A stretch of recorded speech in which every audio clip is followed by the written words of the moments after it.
ओम तत्सत। श्री गणेशाय नमः।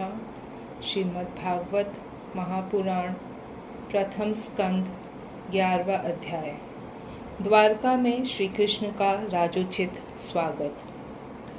सूत जी कहते हैं, श्री कृष्ण ने अपने समृद्ध आनर्त देश में पहुंचकर वहां के लोगों की विरह वेदना बहुत कुछ शांत करते हुए अपना श्रेष्ठ पांचजन्य नामक शंख बजाया।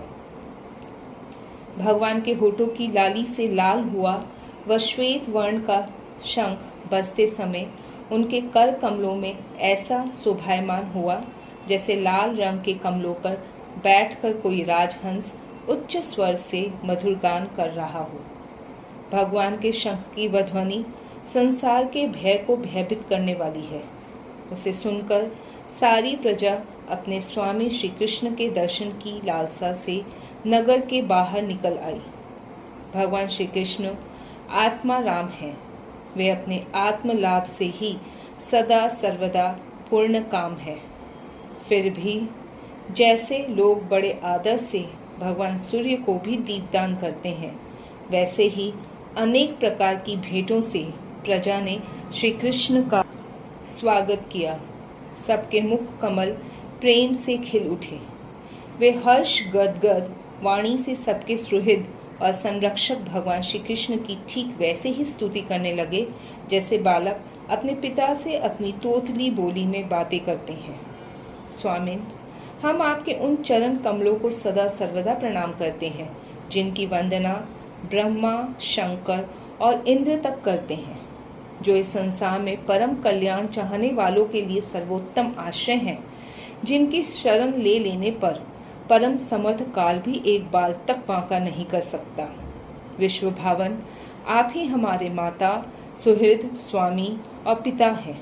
आप ही हमारे सद्गुरु और परम आराध्य देव हैं। आपके चरणों की सेवा से हम कृतार्थ हो रहे हैं। आप ही हमारा कल्याण करें। आह, हम आपको पाकर सनाथ हो गए, क्योंकि आपके सर्व सौंदर्य सार अनुपम रूप का हम दर्शन करते रहते हैं। कितना सुंदर मुख है, प्रेम पूर्ण मुस्कान से स्निग्ध चितवन। यह दर्शन तो देवताओं के लिए भी दुर्लभ है। कमल नयन श्री कृष्ण, जब आप अपने बंधु बांधवों से मिलने के लिए हस्तिनापुर अथवा मथुरा चले जाते हैं, तब आपके बिना हमारा एक एक क्षण कोटि कोटि वर्षों के समान लंबा हो जाता है। आपके बिना हमारी दशा वैसी हो जाती है जैसे सूर्य के बिना आंखों की। भक्त वत्सल भगवान श्री कृष्ण प्रजा के मुख से ऐसे वचन सुनते हुए और अपनी कृपामय दृष्टि से उन पर अनुग्रह की वृष्टि करते हुए द्वारका में प्रविष्ट हुए। जैसे नाग अपनी नगरी भोगवती पातालपुरी की रक्षा करते हैं, वैसे ही भगवान की वह द्वारकापुरी भी मधु, भोज, दशाहर, कुकुर, अंधक और वृष्णिवंशी यादवों से, जिनके पराक्रम की तुलना और किसी से भी नहीं की जा सकती, सुरक्षित थी। वह पूरी समस्त ऋतुओं के संपूर्ण वैभव से संपन्न एवं पवित्र वृक्षों एवं लताओं के कुंजों से युक्त थी।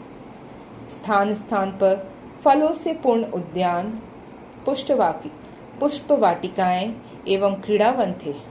बीच बीच में कमल युक्त सरोवर नगर की शोभा बढ़ा रहे थे। नगर के फाटकों, महल के दरवाजों और सड़कों पर भगवान के स्वागतार्थ बंधनवारें लगाई गई थी। चारों ओर चित्र विचित्र ध्वजा पताकाएं फहरा रही थी, जिनसे उन स्थानों पर घाम का कोई प्रभाव नहीं पड़ता था। उनके राजमार्ग, अन्यान्य सड़कें, बाजार और चौक झाड़ बुहार का सुगंधित जल से सींचे गए थे और भगवान के स्वागत के लिए बरसाए हुए फल, फूल, अक्षत, अंकुर चारों ओर बिखरे हुए थे।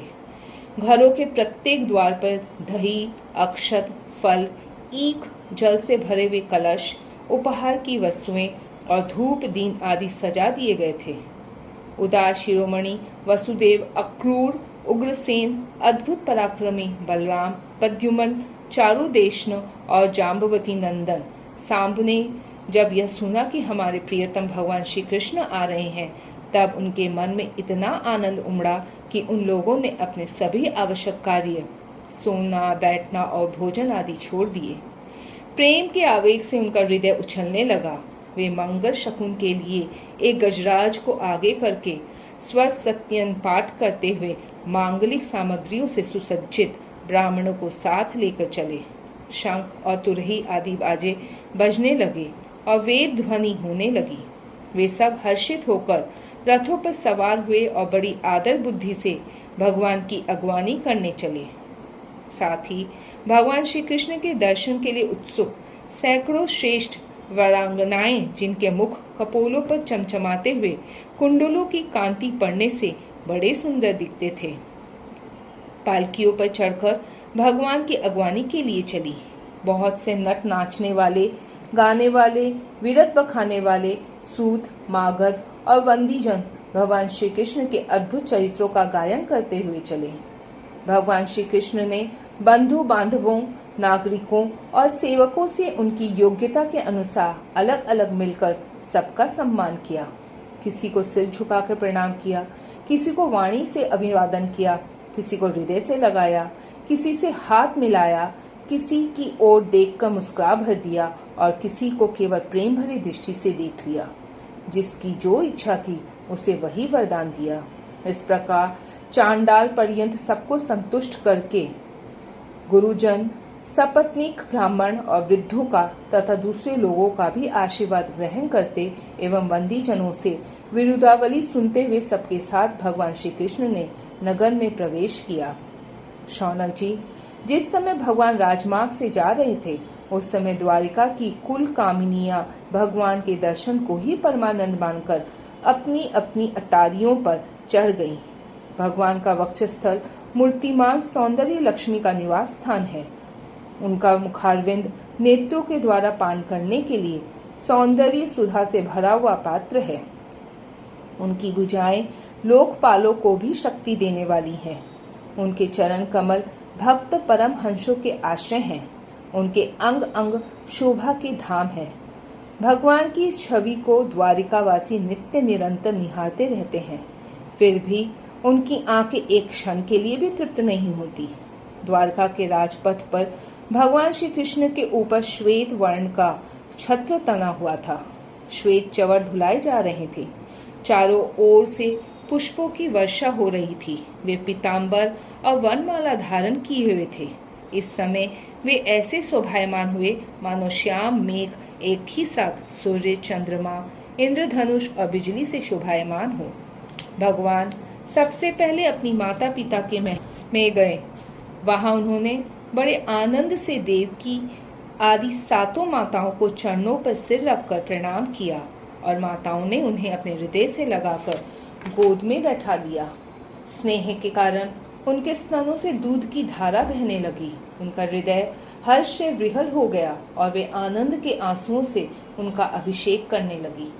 माताओं से आज्ञा लेकर वे अपने समस्त भोग सामग्रियों से संपन्न सर्वश्रेष्ठ भवन में गए।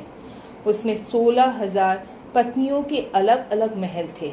अपने प्राणनाथ भगवान श्री कृष्ण को बहुत दिन बाहर रहने के बाद घर आया देखकर रानियों के हृदय में बड़ा आनंद हुआ। उन्हें अपने निकट देखकर वे एकाएक ध्यान छोड़कर उठ खड़ी हुई। उन्होंने केवल आसन को ही नहीं बल्कि उन नियमों को भी त्याग दिया जिन्हें उन्होंने पति के प्रवासी होने पर ग्रहण किया था। उस समय उनके मुख और नेत्रों में लज्जा छा गई।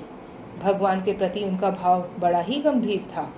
उन्होंने पहले मन ही मन फिर नेत्रों के द्वारा और तत्पश्चात पुत्रों के बहाने शरीर से उनका आलिंगन किया।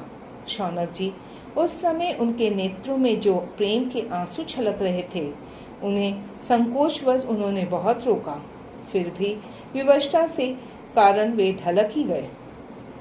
यद्यपि भगवान श्री कृष्ण एकांत में सर्वदा ही उनके पास रहते थे, तथापि उनके चरण कमल उन्हें पद पद पर नए नए जान पड़ते। भला स्वभाव से ही चंचल लक्ष्मी, जिन्हें एक क्षण के लिए भी कभी नहीं छोड़ती, उनकी सन्निधि से किसी स्त्री को तृप्ति हो सकती है? जैसे वायु बांसों के संघर्ष से दावानल पैदा करके उन्हें जला देता है, वैसे ही पृथ्वी के भारभूत और शक्तिशाली राजाओं में परस्पर फूट डालकर बिना शस्त्र ग्रहण किए ही भगवान श्री कृष्ण ने उन्हें कई अक्षौहिणी सेना सहित एक दूसरे से मरवा डाला और उसके बाद आप भी उपराम हो गए। साक्षात परमेश्वर ही अपनी लीला से इस मनुष्य लोक में अवतीर्ण हुए थे और सहस्त्रों रमणीय रत्नों में रहकर उन्होंने साधारण मनुष्य की तरह क्रीड़ा की, जिनकी निर्मल और मधुर हंसी उनके हृदय के उन्मुक्त भावों को सूचित करने वाली थी, जिनकी लजीली चितवन की चोट से बेसुध होकर विश्व विजयी कामदेव ने भी अपने धनुष का परित्याग कर दिया था। वे कमनीय कामनियां और अपने काम विलासों से जिनके मन में तनिक भी शोभ नहीं पैदा कर सकी, उन असंग भगवान श्री कृष्ण को संसार के लोग अपने ही समान कर्म करते देखकर आसक्त मनुष्य समझते हैं। यह उनकी मूर्खता है। यही तो भगवान की भगवता है कि वे प्रकृति में स्थित होकर भी उसके गुणों से कभी लिप्त नहीं होते। जैसे भगवान की शरणागत बुद्धि अपने में रहने वाले प्राकृत गुणों से लिप्त नहीं होती, वे मूढ़ स्त्रियां भी श्री कृष्ण को अपना एकांत सेवी स्त्री परायण भक्त ही समझ बैठी थी, क्योंकि वे अपने स्वामी के ऐश्वर्य को नहीं जानती थी। ठीक वैसे ही जैसे अहंकार की वृत्तियां ईश्वर को अपने धर्म से युक्त मानती है।